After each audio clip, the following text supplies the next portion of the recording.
The football world woke up to a story that felt more like a headline from a soap opera than routine squad news.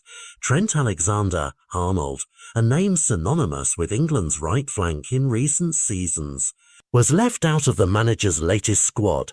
For supporters who've grown used to seeing his number in the list, the exclusion landed like a thunderclap.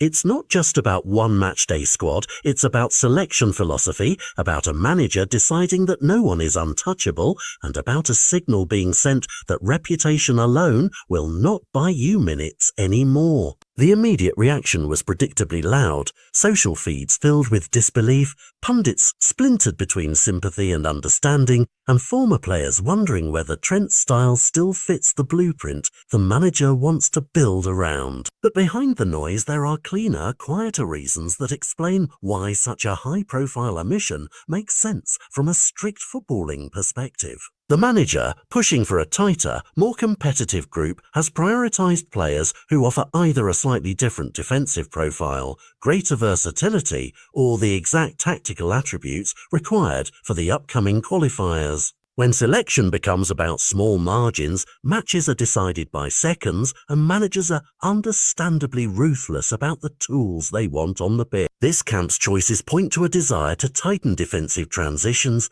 demand more from wing-backs in direct defensive duties, and reward players who offer immediate plug-and-play solutions rather than long-term upside alone. For Trent, the last few weeks at club level, where consistency has been patchy and moments of brilliance less frequent, have worked against him. Managers across the board are increasingly data-driven.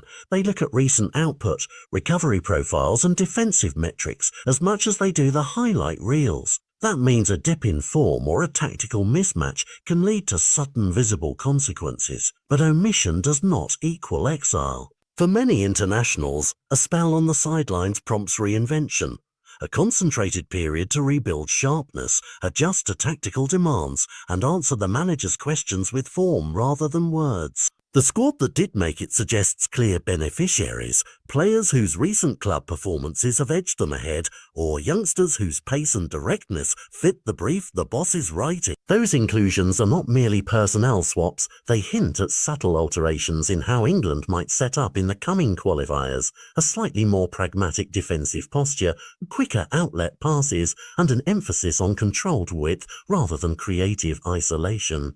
The fallout will be felt in the narratives too. Pundits will debate whether this is a bold long-term reset or a short-term reaction to form. Fans will split between loyalty to a familiar hero and hunger for results. And Trent himself will face the twin challenges of proving fitness and reshaping his game to meet new managerial expectations. And while the headlines will roar for a day, the real story will be written on the pitch over the next 2 international windows. If Trent answers with sustained excellence at club level, this could become a footnote, a wake-up call that sharpened him. If he struggles to reclaim top-level consistency, the omission could mark the start of a longer transition away from the old guard. For the manager, the decision is a statement. Competition matters, roles are evolving, and selection will reflect the team the coach believes gives the best chance of progression. For England fans, the question is clear and simple. Are you ready to support a manager who will make the hard calls now to try and secure better results later? The next qualifiers will tell us whether this shock was a bold masterstroke or a gamble that backfires. And either way, it has already forced a conversation about accountability, evolution, and where the future of England's right side really lies.